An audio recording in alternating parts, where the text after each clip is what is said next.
Gentlemen, start your drinking. Cheers. Excellent. Cheers. All right. In the heart of the state-of-the-art, at the dawn of the next stage in entertainment, you found No Proscenium.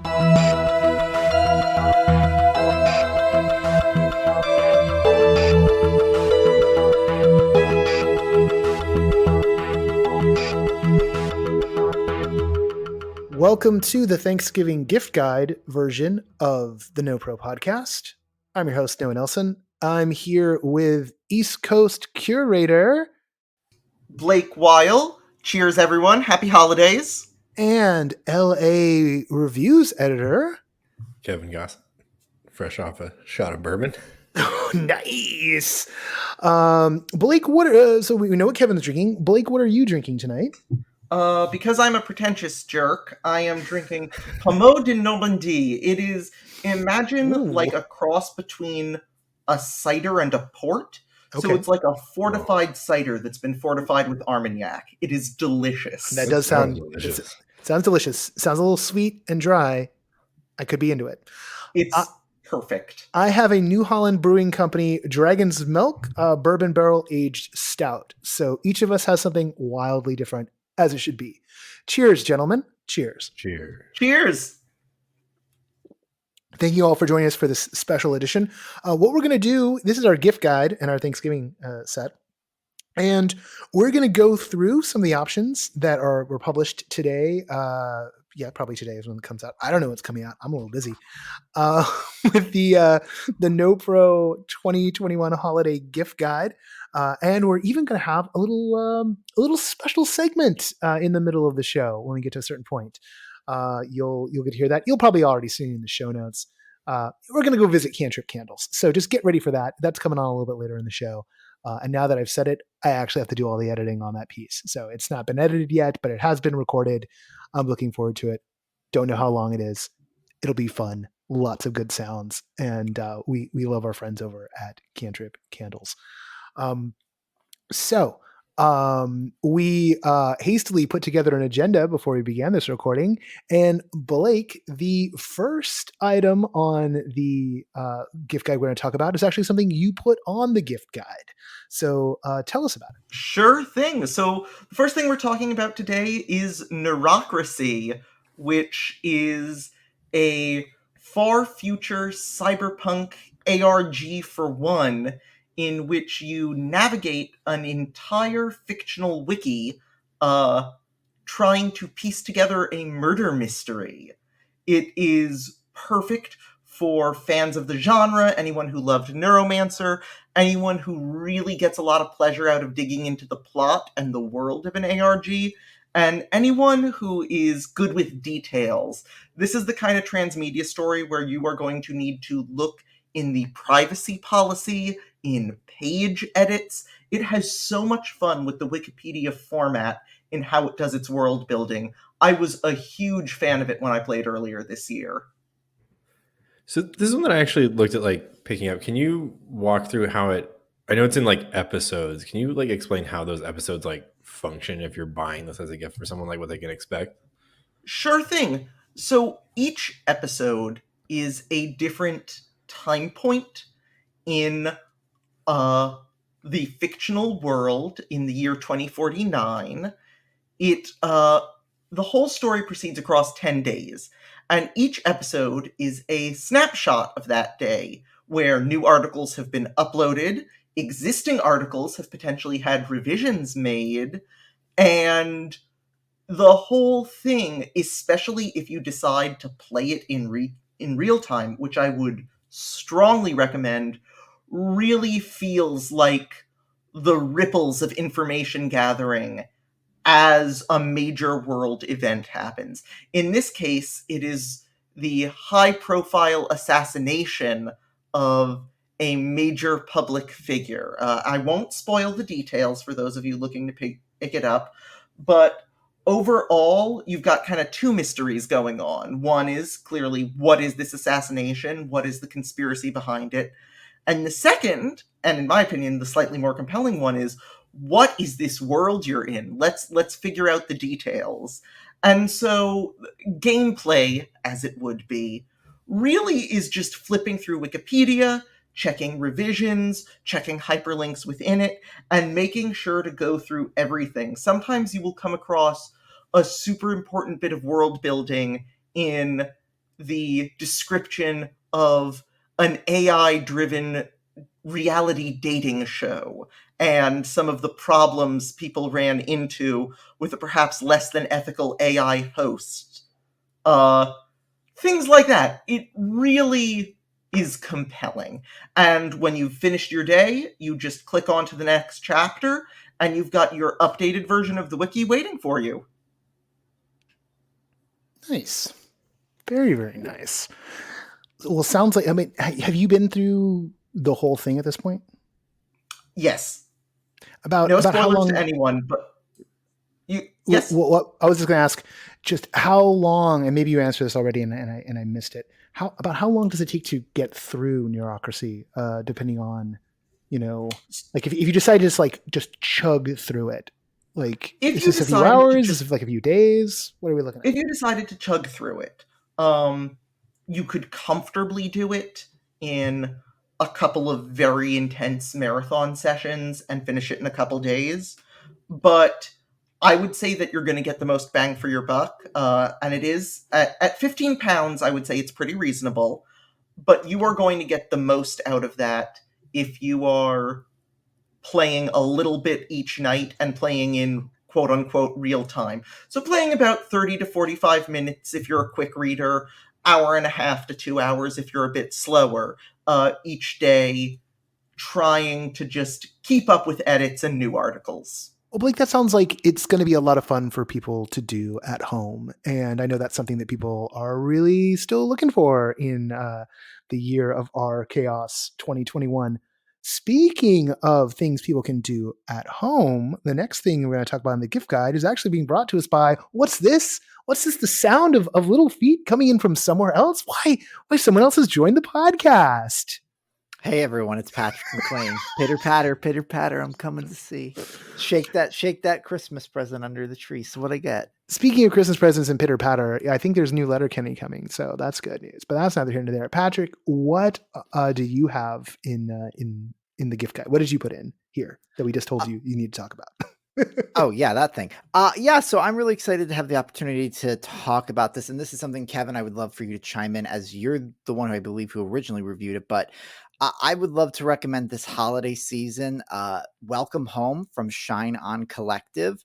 This is another at-home box experience where you are receiving the package via mail, and you open it up, and you are essentially on a very straightforward but deeply moving and thought-provoking narrative journey. There are puzzles to be had here that expert puzzlers would find straightforward and maybe on the simple side, but nevertheless are well constructed and really make you feel like a genius when you crack them open.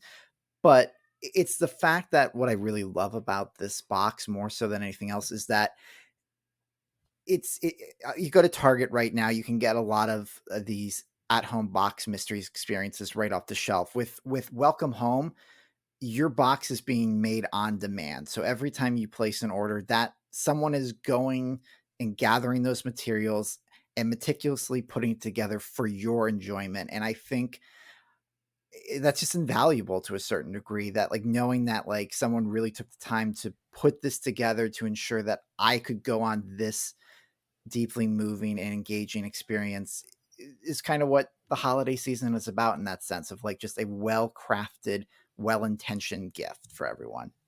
And yeah, I'm just going to kind of echo what you said. I think it's nice that the story, it kind of unfolds. I think some of these, it's like the story's okay. It's like this one, they put thought into it, and it's not anything kind of big or like bold or new, but it really fits what they're trying to do, and then ties into the puzzles really well. And like you said, they're like really tuned difficulty wise to like where you want them to be, where it's like, oh, I feel like clever solving them, but they're not like, I ran into this and I'm going to stop playing because it's too hard. It's too annoying. I don't want to think about it.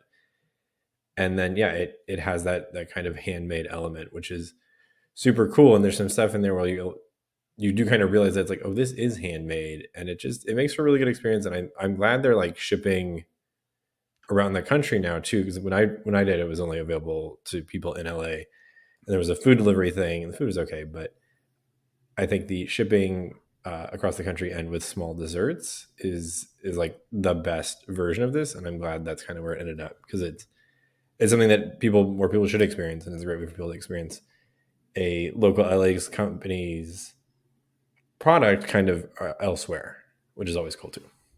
I was about to ask. I heard it comes with sweets, also perfect for the holidays. Yeah, those sweets are really good too. Like it's like the cherry on top to the experience for sure. You get I think kind of like a brownie-esque one and a chocolate chip-esque kind of dessert. At least that's what I got in my box at the time.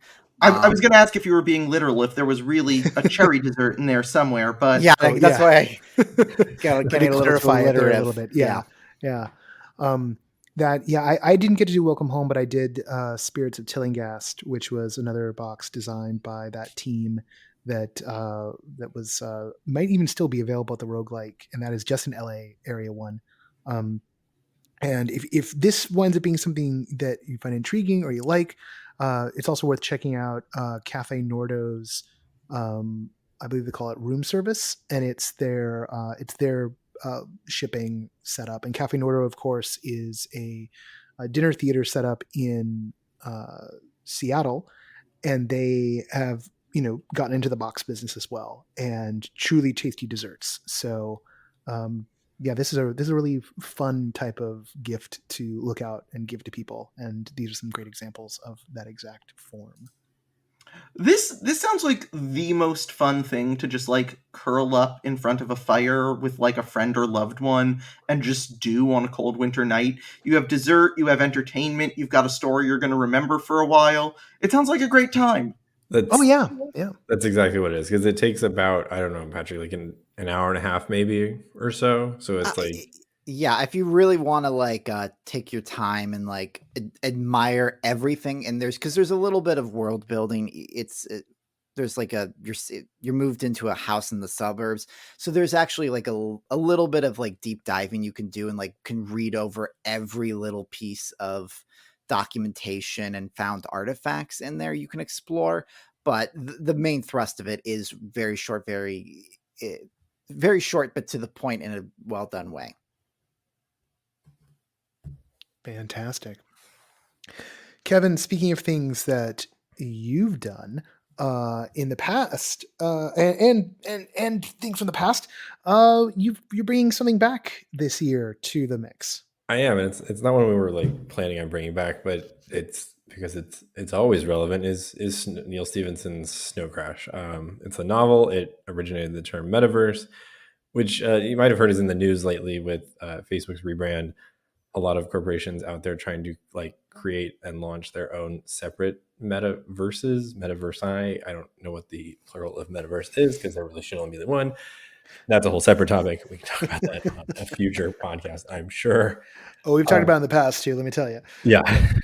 It's something we're going to be talking about a long time. I think it's, as always, Neil Stephenson's novel here is super prescient about kind of like how things have gone in terms of a lot of things. So it's worth reading for that. But I think especially because the metaverse is in the news right now, it's helpful to maybe like understand that concept.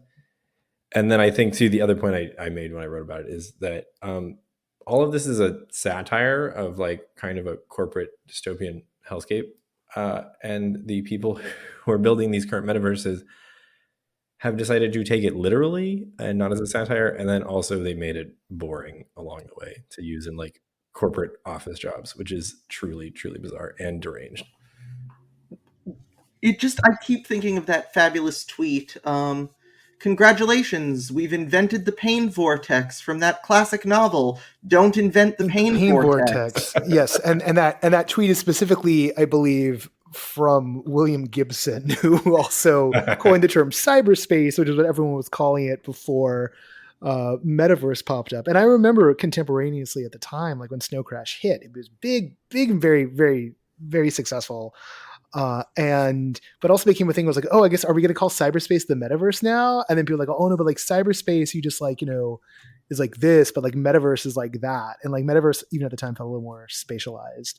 But it is true. Like it was, there's a way of reading it, particularly because it was like released in like, I think like 1991 or something.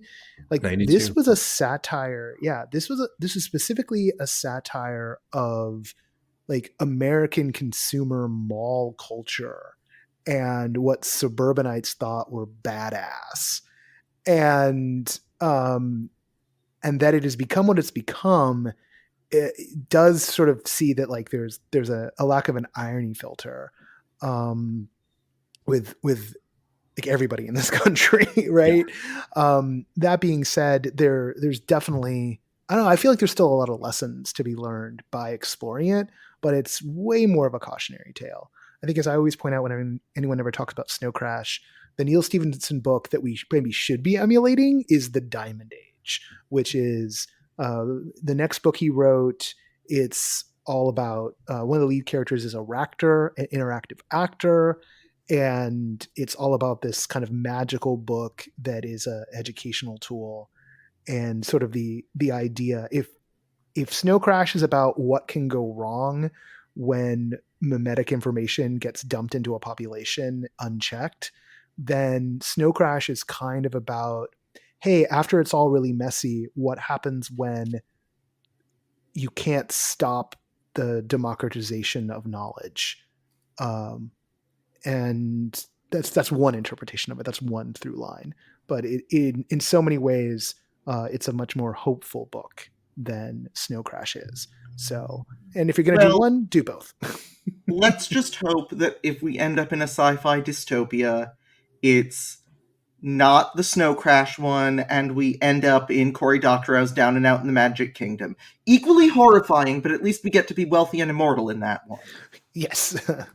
All the Woofy. And hopefully Cory Doctorow's version of like Woofy, and not like, was it Scott Westfield, like the post or China's series, right? Yeah. There's a lot of variations here that could like, go badly with the whole like social credit as your form.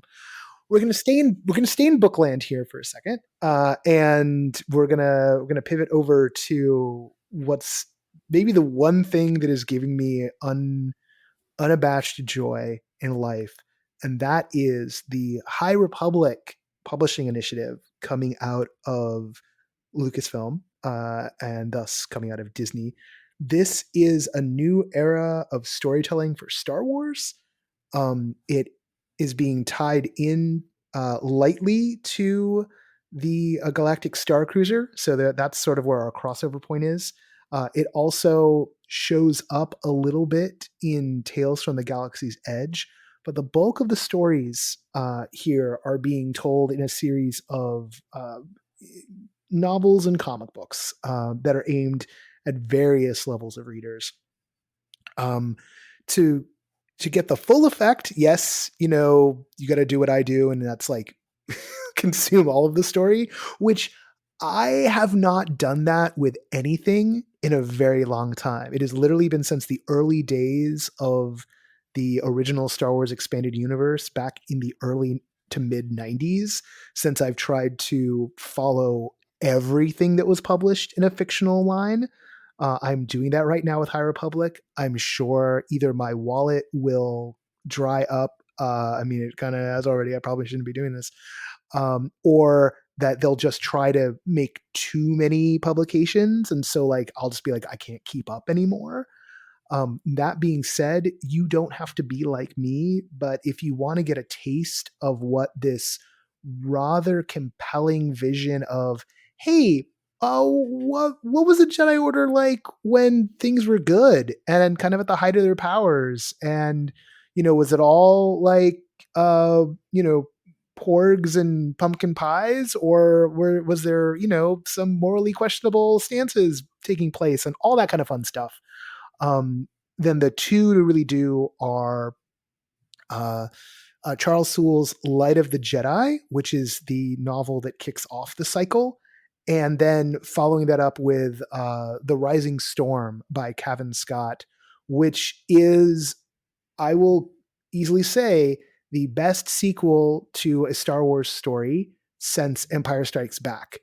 There. No, I went there. I did no, it. Can't take it back. seconded, because it had been a very long time, both with the line, but with the Rising Storm in particular, that I had been this excited about Star Wars. And also Scott's novel is just really well done. Oh my God, so good.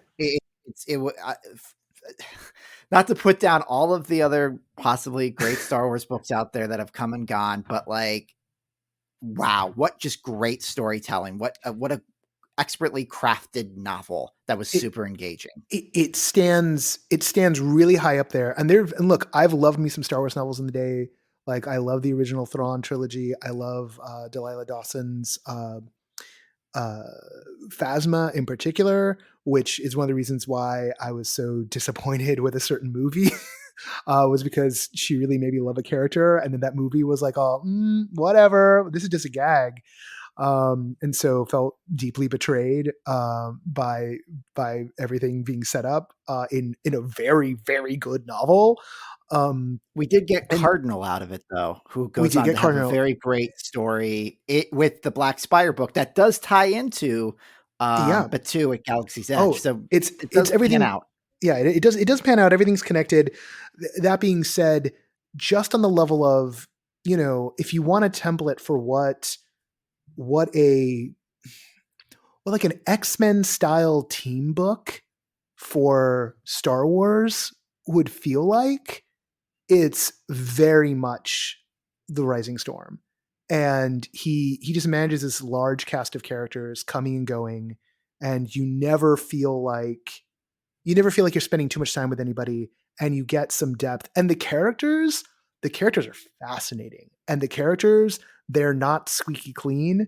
And there's some complexity in the relationships between everybody that is just not what you would necessarily expect from Star Wars. And definitely not even something they would even remotely dare to do in the movies these days, which by extension, it's refreshing in that sense too. Oh my God, so refreshing. So very refreshing.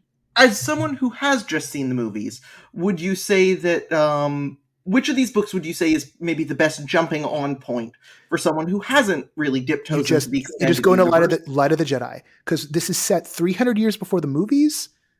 There's only 3 characters who are alive in these books who are alive in the movies. 2 of them are members of the Jedi Council who none of us can recognize unless you're a complete obsessive, and even me, I don't know their names, I just know their silhouettes. And then the 3rd one is Yoda, right? And he's off screen almost all the time. So that's it. If you just know that Yoda exists, and you know that Jedi, they're supposed to be the good guys. The Republic, it's a thing. You're good. That's all you need to know. Nothing else. Sold and in. I'll have to pick up a copy. Yeah, go for it. Light of the Jedi, fun, has the hard job of doing the heavy lift of introducing a lot of characters. So at times a little creaky, but I still really enjoyed it. But it's also a thankless task to introduce this whole new world that falls to Charles Soule, who does some really, he gets character voices really well. His dialogue's always just beautiful to read. That said, read it, because without it, The Rising Storm will make no sense. And The Rising Storm rocks. It is just pulse pounding, really incredible piece of genre fiction writing in an established universe. Truly excellent. All right. That was almost the entire book section. Blake, you've got someone else's offering to give up to the crew. So I am popping in with a book that admittedly I have never read, but hear me out, people, because Kane's Jawbone is the trend on TikTok right now. Ali Murata has rightfully brought this to our attention because it is a book that almost acts as ye old ARG for all you amateur detectives at home. It is a murder mystery in which 6 people have been killed, and there are potentially 6 murderers, and it's up to you to figure out who killed whom. Twist is, whole book's out of order. The book is completely scrambled page for page, and you have been given dotted lines at the spine, encouraging you to cut out all the pages and make your own murder board. TikTok has adored showing off their murder boards for Kane's Jawbone. Red string isn't included, but if you are going to give someone this as a gift, I would highly encourage you to include a small cork board and some red string so that they can have the full experience. It is so much fun diving into something that was originally written in 1934, I can imagine, and seeing echoes of what would really become things like Neurocracy that I described earlier. This is analog hyperfiction, and I think that's really neat. And this is something that I am actually going to be asking my friends and family for. That's how much I have been sold on this by both Allie's glowing description and the amazing TikToks I've seen. Well, make sure you keep the red string the present comes wrapped in, of course, because it sounds like you're going to need that handy. Oh, I as will much as need possible. every scrap of ribbon, yes. And I will be saving that for multiple gifts. It will be a very festive, holly jolly murder board, I'm sure. Fantastic. Also, kind of awesome that what a book from the 1930s you said is like now getting a bunch of attention on TikTok. What a Originally published in 1934, it got re-released in 2019 and just kind of hit its stride. And it's very cool to kind of see, I guess the year started with sea shanties. Why not end with noir? All right. And Blake, real we're gonna go for it. I was going to jump in with one thing here too. It's not on the gift guide, and I think it kind of fits in with that kind of older immersive stuff that is now available in book form. Is the script for Tamara, which was like a big LA mainstay. Oh, you know what? I'll put that on the gift guide. Okay. So yeah, I'll put it in. So yeah, now it's on the gift guide, but go for it. Nice. Kevin. Yeah. So yeah, it ran back in the 80s, and anytime I like talk about immersive theater, my parents are like, "Oh, we saw this thing called Tamara in LA." So it's been around, and I think it's always interesting to have access to like a script for an immersive thing, especially one that ran kind of so long ago and may have been like kind of a progenitor to a lot of like things we've seen now. So that is out there. Yeah, they did a re-release of it for the 40th anniversary, and so that republication was not too long ago. We had the writer on one of the first of the new format shows. So you can dig that back. I believe that was on it was episode 301. I remember that because that was one of our first episodes of this form. I think it was episode 3, or maybe it was episode 302. Anyway, 301 or 302. I'm not looking at that right now. So definitely worth checking out. Blake, actually slipping it back to you, I believe, because you're also going to dig another one up from other members of the team. Yes, and this is something that I have actually been lucky enough to sample. Leah Davis wrote about Black Phoenix Alchemy Lab, and I was first introduced to them because they were, if I'm recalling correctly, one of the special thanks in the acknowledgments in the book heavily inspired by immersive theater, The Night Circus. And they are a thematic perfume company that makes narrative and character-inspired scent blends. In particular, Leah has listed their RPG series. This has included some really fun ones to celebrate the removal of quote-unquote evil races from Dungeons & Dragons, where they have mixed some traditionally evil D&D races with very sort of normal, wholesome jobs. Just looking at the description, oh my god, Kobold Barista sounds like it smells delicious. It is a coffee base with spice and a slight cream finish. It sounds like a perfect, like, holiday party scent, actually. And I think what's really fun about them is that it's a way of taking maybe a little bit of that immersive spirit with you wherever you go. I know I, in particular, am really sensitive to scent. If ever I smell like an overwhelming rose perfume oil or something, I am immediately taken back to Hecate's lair in the McKittrick Hotel, things like that. And so I think it's very smart tying scent to narrative. I think that scent is really good at evoking memories and feelings, and I think that this is a really cool company doing something almost no one else is in the perfume field. Well, and the degree to which scent really can evoke, a particular experience or set stage and mood is often overlooked.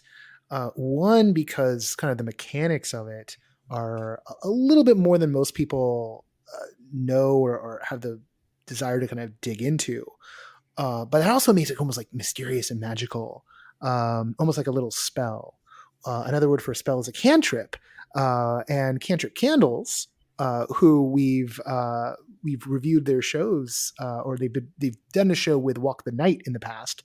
Kevin, didn't you actually participate in that one? I did participate in that one, and I believe Patrick did the remote version as well. Yes, I did the session 0, so I can speak to that. But let's start at the top and work our way there. Yeah. So, well, I bring this up in part because, as I mentioned at the start of the show, we actually have a little visit to Cantrip Candles this week as part of the gift guide, and now is the perfect time for us to just roll that wonderful aromatic tape. Oh my god, that smells like pure chocolate fudge, and it's just like a clear liquid. Yep.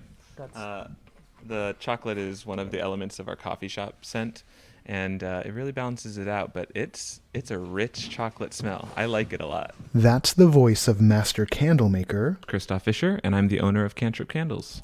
I've been doing the business for about 5 years now. I guess coming up on 6 soon.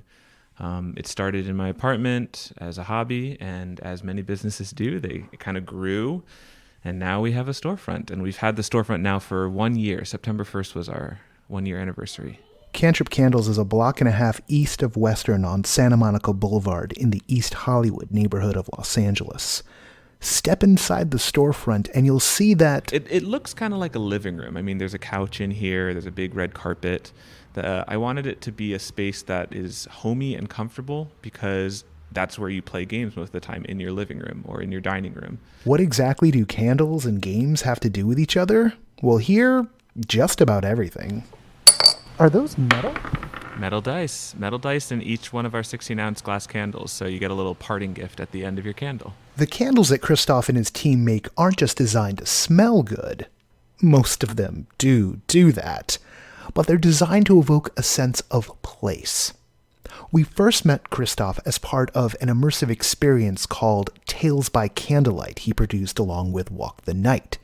In this experience, you, the player, and Christoff, the game master, created a world together.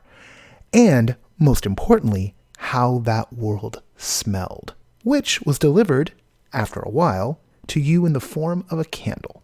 We make tabletop-themed fantasy candles, but more specifically, we're trying to make a way to increase someone's immersion at the table. If they're having a game night, we want you to feel like you're in the game night, in the tavern, in the dungeon.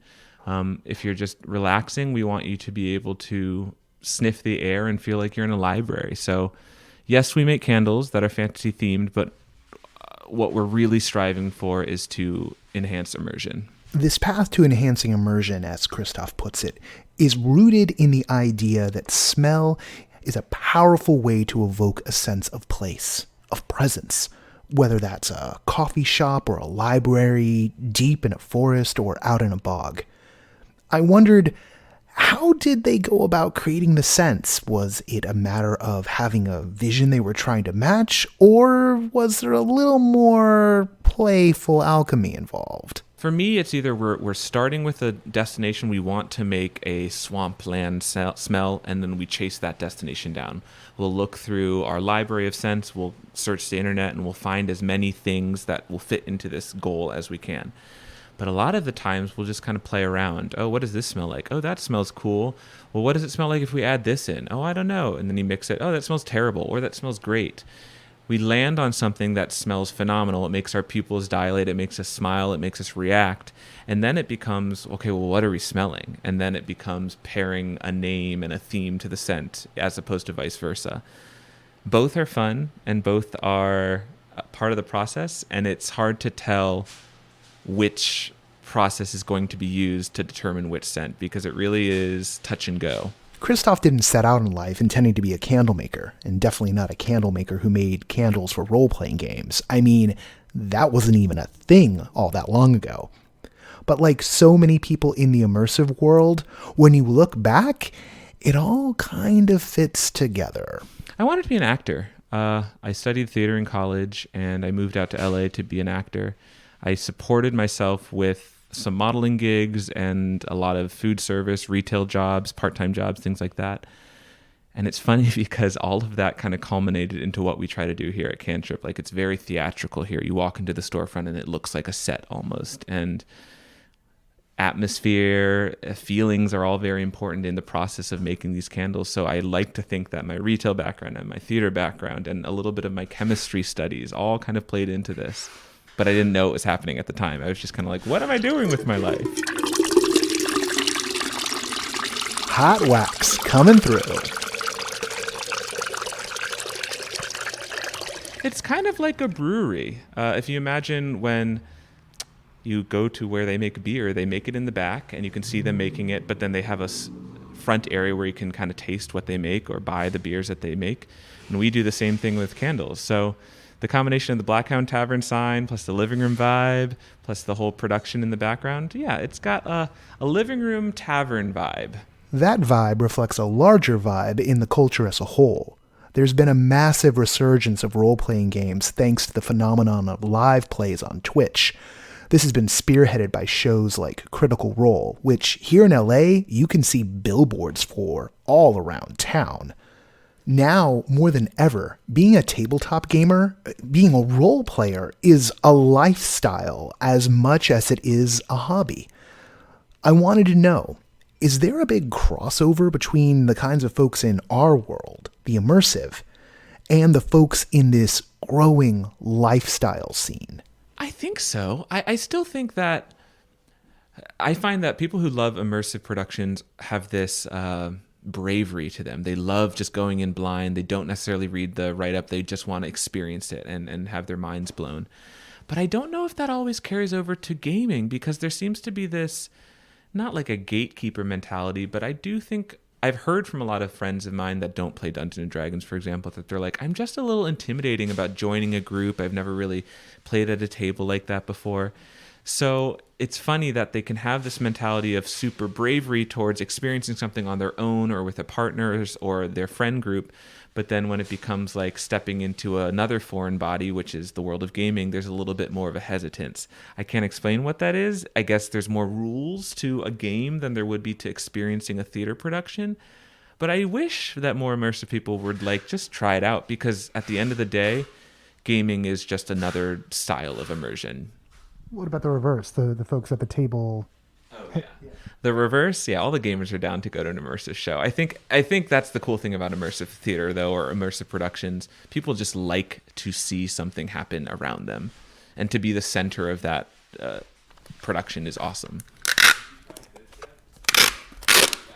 As you can tell from the sound of all the packing, we visited the store right at the start of the busy season. Anywhere, depending on the speed of the day, 20 to 50 packages a day.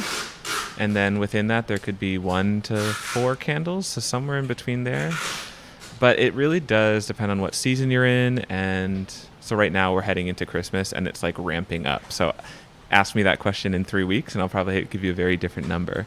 Like with a lot of small businesses, the pandemic has thrown curveball after curveball at Christoff and Cantrip Candles. Yet the fact that the business has not just managed to stay open, but thrived, thanks to online sales and a growing wholesale business to game stores, gives me hope that the experience economy that economists speak of isn't going to just fade away in the face of the macroeconomic changes our society faces. That by focusing on the qualities and the quality of an experience, creative minds like Christoff's can flourish in the years to come. How's the whiskey smell? The whiskey smells like whiskey? Yeah. I mean, Do the snozzberries taste like snozzberries? well, yeah, we try to get the only accurate ones. Come on, Noah. Oh my. Boozy. Very, very boozy. That's a very boozy.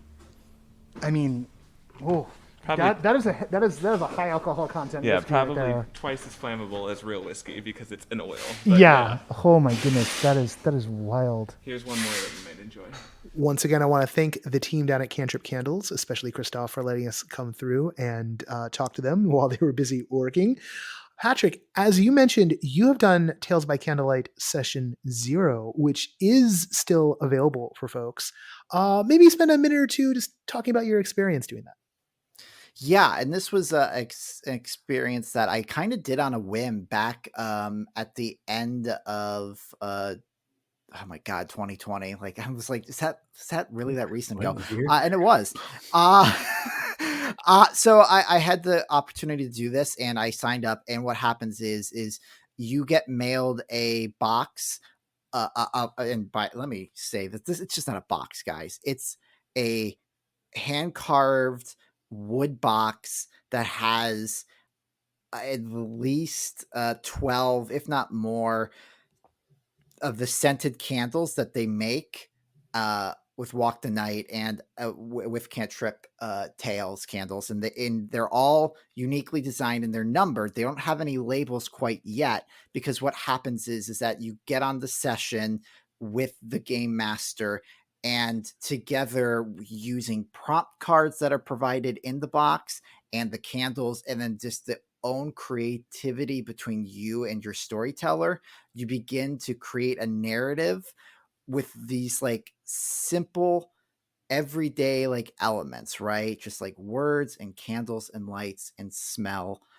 And it's such an engaging, wonderful experience. And to like, we talk about on the show a lot, sometimes like just the production value. I mean, we're coming off spooky season where all these amazing things can happen with death-defying stunts and beautiful location work. But it's just a really great reminder with Session 0 how little and simple the elements can be to tell a massively engaging and engrossing story.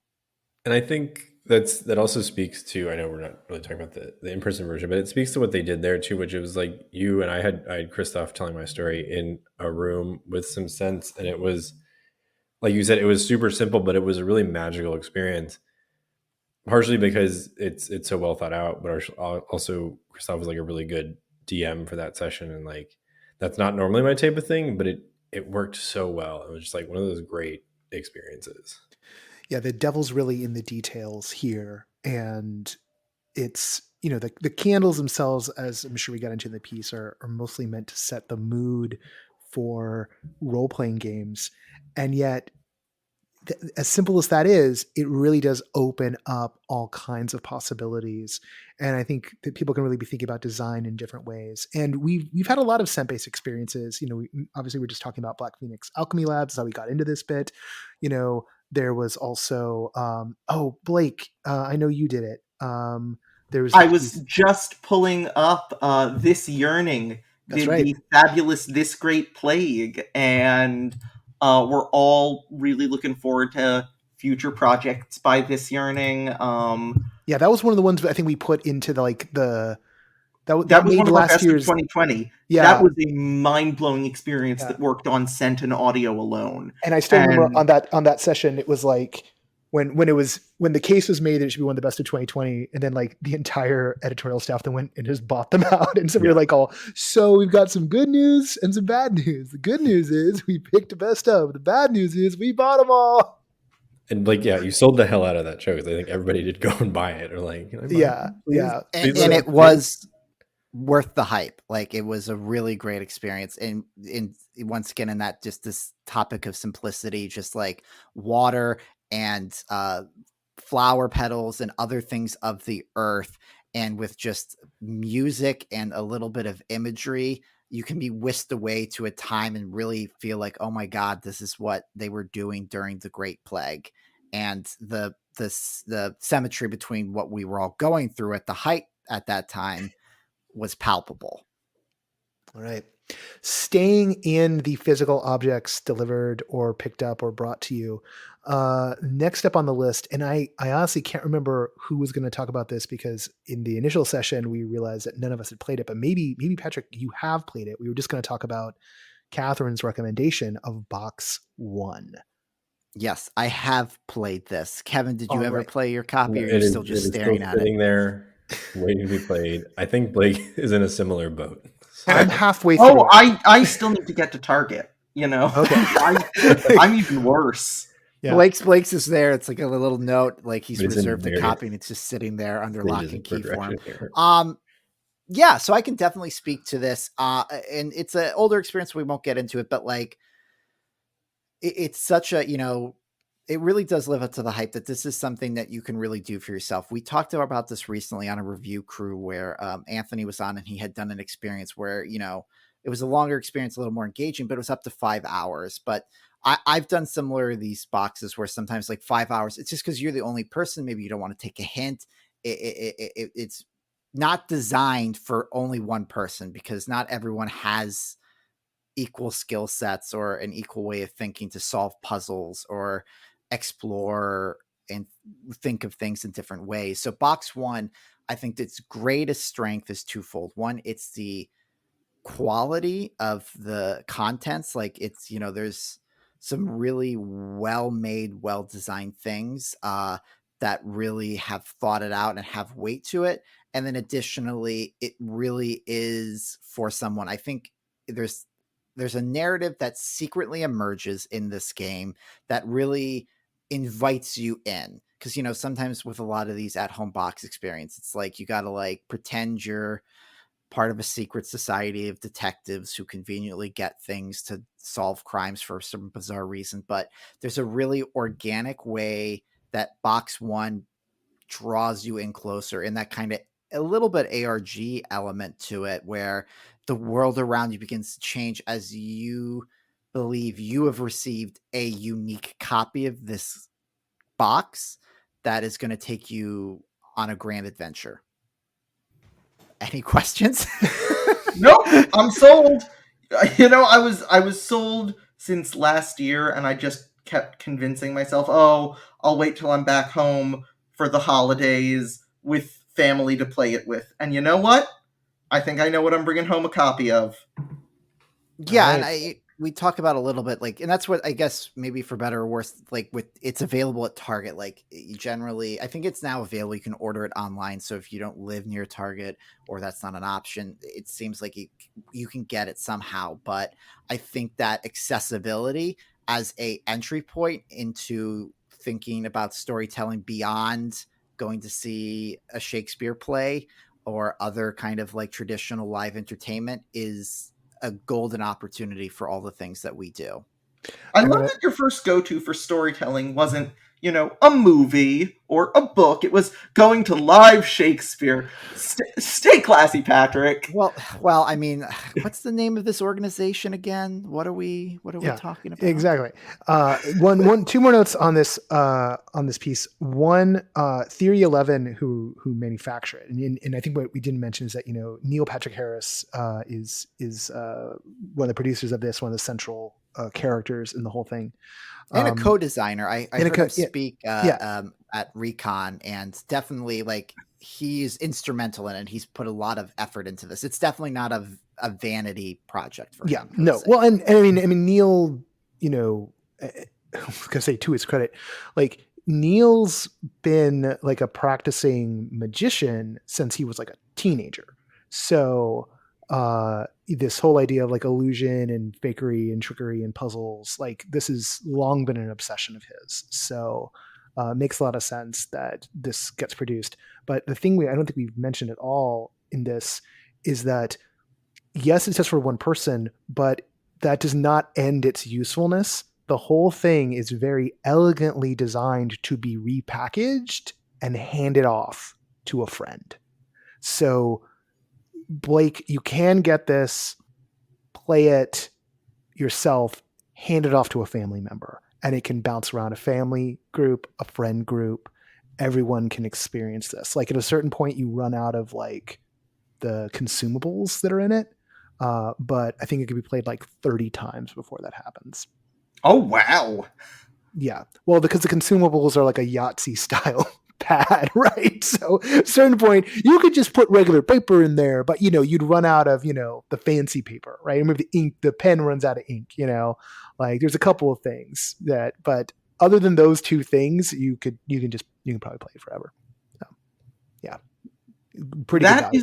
That is super cool. It's almost like the utility of a legacy game in terms of, getting a narrative out of your box board experience, but without that sort of permanence or sense of one time only. Yeah. There's a lot to love about what they did with this piece. Speaking of a lot to love, perhaps nothing has more to love this year when it comes to games than what is hands down the game of the year, no matter what the Game Awards say, Inscription. This is the PC game that is it a roguelike deck builder? Is it an escape room simulator? Is it an ARG? And the answer is yes. Yes to all of that.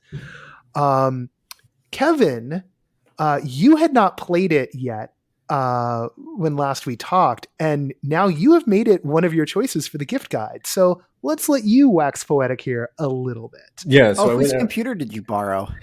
My dad had a laptop that I could borrow. So Yes. But like, can I borrow these? Like, I need it for some things. I was like, I'll get it back to you very quickly. So it was like, I had to like keep getting it and giving it back for like 2 sessions here to play it. But I did manage to play all Inscription in about 3 or 4 days over the run. It's real good. People are talking about it for a reason, and I think it's one of those ones that is really hard to talk about because you don't want to give too much away, and even be like, well, it does cool stuff later on. Is like, well, is that even saying too much? But it does. And I think that's been part of it, and you don't really want to know anything past like kind of what happens at the beginning, which is very immersive and very. There's escape room elements. There's this card game that is also kind of immersive in the card game, and I think part of we talked about Scent earlier, and I think part of what makes this one immersive is the sound design. First section is fucking magnificent. Like it's so intense, and like it changes it up based on like what's happening and if you're doing things, and it's like it's so thought out in that element that it like really. And not just into the world, not just the soundtrack, but really the effects, the sounds of the scales and the sounds of the cards, all the little tiny bits. What's been fascinating to me is like I'm an avid listener of Waypoint Radio, Vice's video game podcast, which is how I found out about this in the first place. And it is spread through that group like an infection. And to hear that crew talk about this game the way we talk about immersive theater, talking about presence, talking about it being immersive, talking about it feeling like being in an escape room, like it does such a great job of taking the design ethos of our world and bringing it to an entirely different audience, which is one of the reasons why it's so exciting. It's also just really fun, every bit of it. And I'm not a big deck builder person. Like I don't play Magic. I've never really been into that sort of stuff. I've tried. I don't fully get it. You don't need to be that person to play the game, beat the game, enjoy the story. In fact, I would say as someone who isn't into that stuff, but has played around a little bit, but never totally grokked it, it probably did more to help me understand how those games work than any other game has without it ever sitting down and explaining rules to me. I just picked it up organically as I was playing. And because it explains those rules through the play, and it adds on new ones basically right up until the very end of the game. And it's like you've seen them in pieces throughout, and it's like the way it kind of weaves them in. And it's like, oh yeah, I just know how this works because I've been seeing it for a few hours at this point. It's like, oh, and I think that there's a lot to learn from like immersive stuff in the way they like teach you and unfold new ideas and like how to play a show, so to speak, and how this one kind of rolls out these ideas and builds on them and like layers them into new scenarios and its twists and its turns and its surprises and all of that. Yeah, it encourages you to like, well, I did this before. What if I do that here? Oh, it worked. Or even moments where you're like, oh, is this really going to work? And then it does. And so it rewards your curiosity. It rewards your patience. And it's always that much weirder than you thought it was going to be.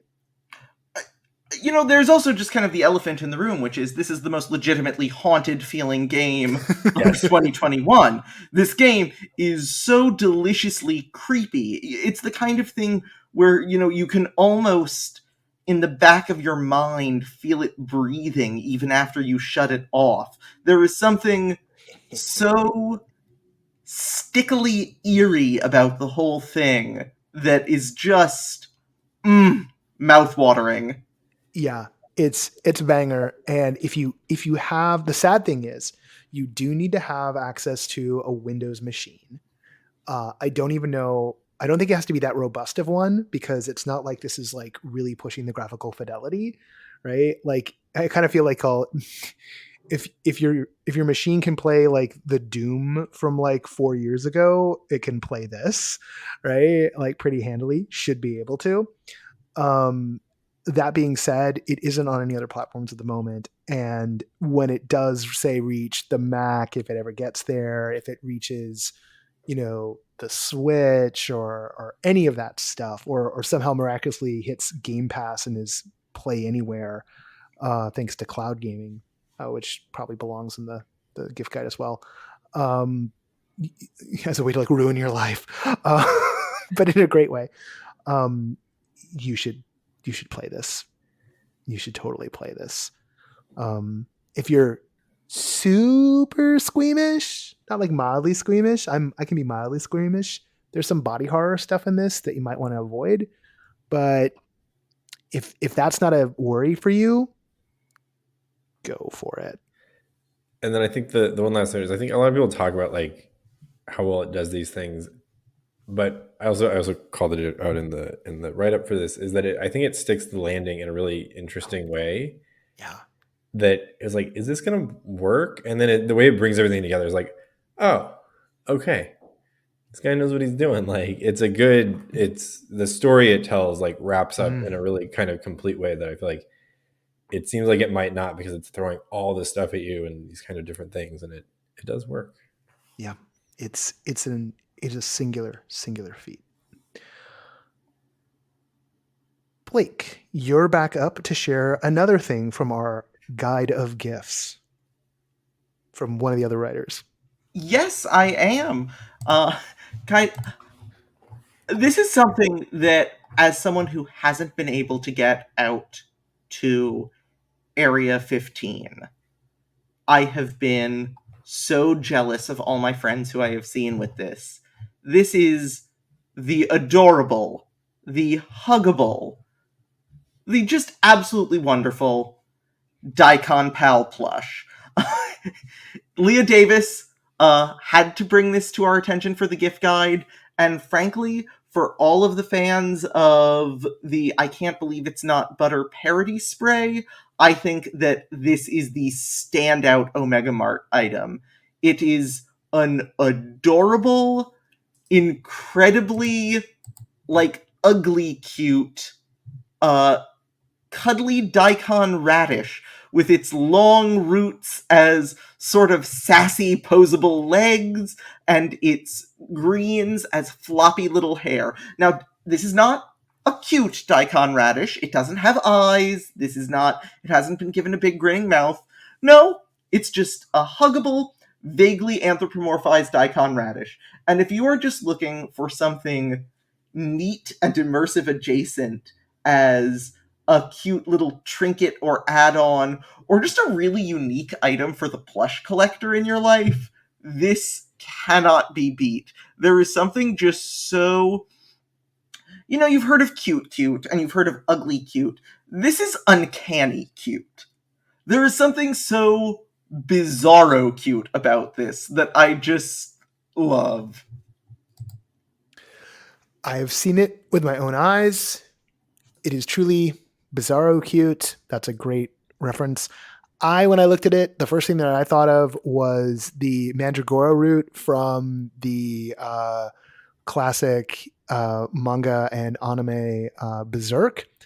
So it freaked me out a little bit because anthropomorphosis. Yeah, can't say the word right now. You know what I'm trying to say. Root vegetables just give me some flashbacks to some very horrific body horror stuff. So body horror, it's a theme. Not a big fan of it. I endure it for getting through interesting stories. But See, I looked at it and I just thought it looked like the sassy, suave older brother of Gudetama. no, I mean there's definitely that vibe to the whole deal. And not everyone's going to have that reaction that I did. Oh, no, I've read Berserk and I see where you're coming from. You're not crazy here. Yeah, good. Yeah, no, I know I'm not crazy. Not for that anyway. But yeah, like there's if you make okay, it's not that I regret it because I don't, but if I had more disposable income when I visited Omega Mart, I probably would have picked up a couple of weird things. I didn't.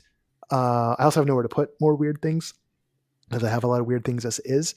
But if it's and of all the weird things, that daikon radish might be the weirdest, and may very well be the thing to walk out of there with. Yeah. All right. Speaking of merch, things to walk away from. Walk away with, not walk away from. Kevin, we're gonna let you take us home by rounding the bases, as it were. Oh, funny transition there. Yeah, my ongoing quest to cram baseball into whatever we're talking about. Recommended baseball merch. Shocker. There's like it sounds silly, but there's actually some really cool stuff here. Even if you're not familiar with baseball, I think it's a lot of artwork driven by fans of the game, or even I think probably some of them don't even really engage with baseball as a game format. They just engage with it as a way to kind of make this art and put these things out into the world. So I think it's cool from that avenue in ways that people can engage with baseball that are not saying they're playing the betting simulator or engaging with the lore. It's making up these stories and kind of fitting it in and offering people kind of different ways to play baseball or participate in baseball. And there's actually some stuff on there that may help like explain the world and is neat that way. Or there's just kind of goofy jokes or things like riffing on other memes that they've kind of fit into baseball. And it's cool stuff. And it's, let me ask you this very pointed question. Is the unlimited tacos hat of the infinity symbol as a taco, or I can't remember, but there was a really beautiful purple infinite taco hat. Is that still in the merch set? I believe it is still available, and if you give me 2 seconds, I will pull that up. You can search by team on the website, which is on Baseball Cares, and it is. The hat is black. The symbol is a taco shaped into the infinity sign. It is now a black hat. Okay, it was purple for a while. Mm-hmm. It is a beautiful logo, however. And if memory serves, Baseball Cares, is it a different charity all the time? Yes. It's kind of like the Humble Bundle that way? Yeah, so there's often a charity cut involved. Yep. So it's artists some money. They donate some proceeds to a charity, and it's just another way to engage with baseball. All right.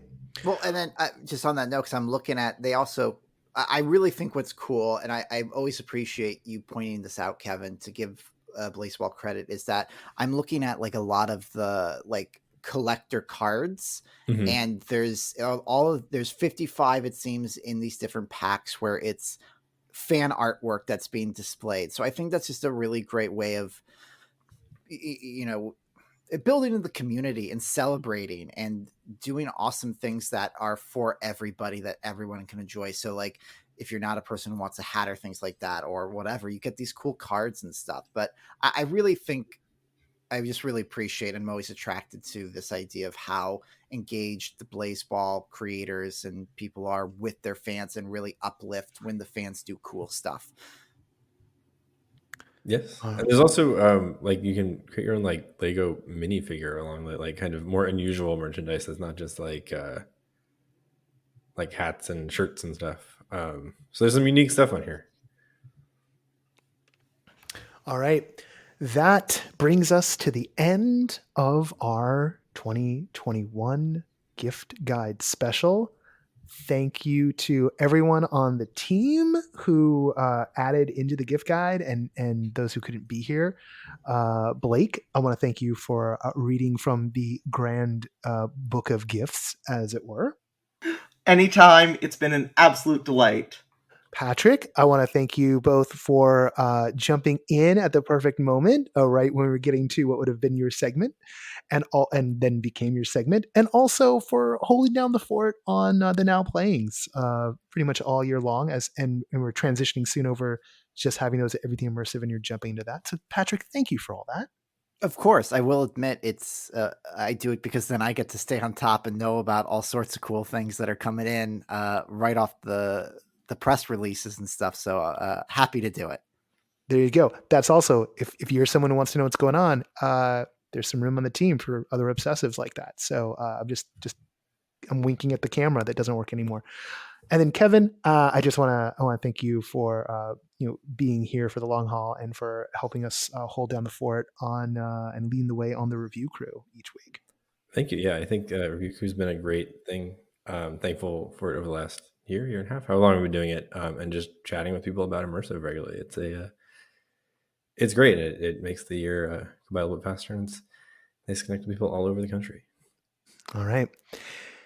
And on that note, I will run some music, and then we'll do the closing session, which will certainly include a whole bunch of news coming out of our announcements around the next stage, because we had some big ones this week. And while we're recording this, there's at least one or two things that aren't announced yet. So I'm going to not mention them right now.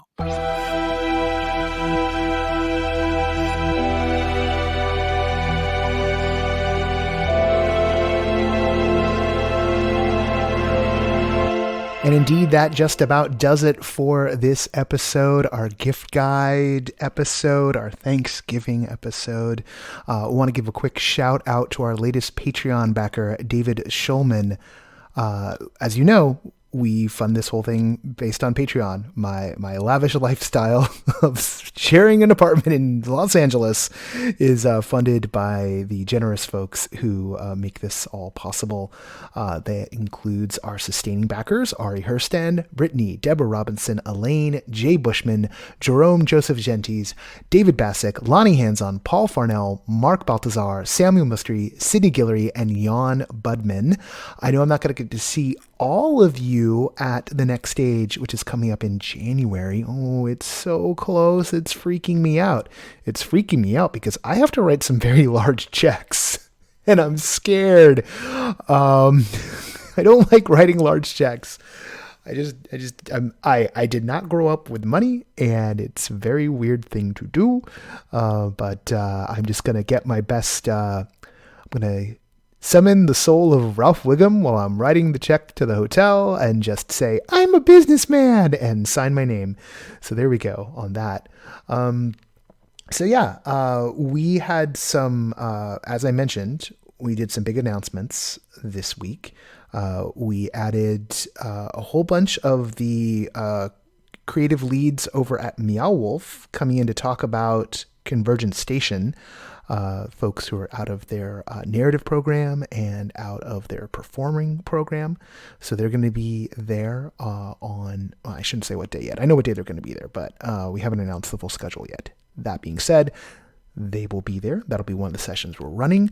As you know, last week we announced the creative team behind Brianna's Garden. There's a few more things that we're aiming to lock down, but as we kind of come into December, we're getting to the point where we're going to talk a little more about the specifics, about when and where. Just so you know, there really is nothing like the next stage. Many will try. Many will try, but none do it quite like us. We have a real emphasis on the, I've been to a lot of expos and a lot of conventions and a lot of events over the years. And while, yes, we have talks and we have presentations as part of this, it's not even the full emphasis. Really, the heart of what we do are the salons and the town hall, and just really try to create an environment that leads to people connecting with each other, to a sense of the community as a gathering of peers. So if this is your thing, if this strange combination of themed entertainment and theater and immersive gaming and XR, escape rooms, experiential marketing, if this is your wheelhouse, if you're a creator working this field, there are still badges available. I know it's a lot. I know it's a lot because we don't do this mass gathering. There's just 200 general admission badges. Yes, they're $650. Yes, that's a lot of money. It's a terrifying amount of money for someone like me. But it's a very expensive event to pull off. So just know every dollar goes into pulling the event off. We're not getting rich off this in the least. So this is not a cash grab. Oh my goodness. A cash grab would be if we just were like pushing the streaming tickets and just doing it that way. But that is not our emphasis. We're not in the business of producing that. Anyway, enough about that. The website this week, so much stuff came out today. I'm going to get this out before midnight here on the 24th of November. And we got the review rundown. I was at Secret Cinema Arcane last night, which I had a lot of fun at. We got the gift guide up, which was what we were just talking about, but there is so much more. It's a 5,000 word gift guide. There's a whole bunch of stuff we did not touch on it in this episode. We got the call sheet up, so there's some opportunities out there. Give the website a whirl over this long break here in the States. And if you're not in the States, well, give the website a whirl anyway. We're going to be dark until Monday when we come back with a vengeance. And when we come back and get the drum beat going for the next stage a bit more. As always, we appreciate if you give us financial assistance, but we know that's not the only way. Please tell people about the work. It means so much to us when people share the rundown, when they share the call sheet, when they share the podcast. We hope that the people whose work we talk about share it, and they often do, which is good. Sometimes they don't, which I'm like, okay. But that being said, it means so much more to me when our readers do and our listeners do. So it means that you find what we do valuable and you think other people should know about us. And that is what I am most thankful for at any time of the year. All right. Let's get you back to a turkey coma or whatever you're in, or a corn coma. We're having lasagna at my house because that's what I got. So it's what we're having. We're also having a really good pumpkin pie. At least I hope it's really good. Pretty sure it's good. It's from a baker I like. Okay. The associate producer of this production is Parker Sella. Music for No Proscenium is by Chris Porter of the Speakeasy Society. Special thanks to Siobhan O'Loughlin. Siobhan, I know it's been a horrible week for voicing our intro. Seriously, doll, if you hear this, my thoughts are with you. You know that I was texting you earlier. So, dear friend. Catherine Yu is the person who keeps me sane and is the executive editor at NoPro. I am most thankful for Catherine in my life. A shout out to Catherine's crew. And the NoPro podcast is written, edited, hosted, produced, and mixed by yours truly. I'm just reading that. I don't know why I wrote that. I'm Noah Nelson. And until next time, I'll see you at the show.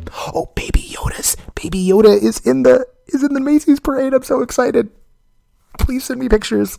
You've already sent me pictures. Send me more. Okay, bye.